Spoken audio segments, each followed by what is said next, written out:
To get notified when your Samsung Galaxy S25 Ultra detects suspicious Wi-Fi network, you have to enable Detect Suspicious Network option.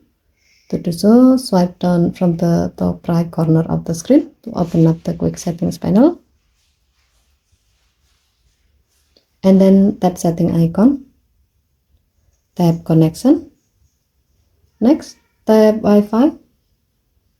Tap More icon or three vertical dot icon at the top right.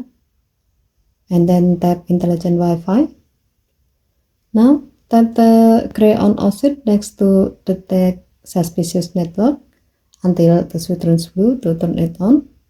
When this option is on, you will get notified when suspicious activity is detected on the current Wi-Fi network your phone is connected to. Okay, thank you for watching. Please help to like and subscribe. Have a nice day.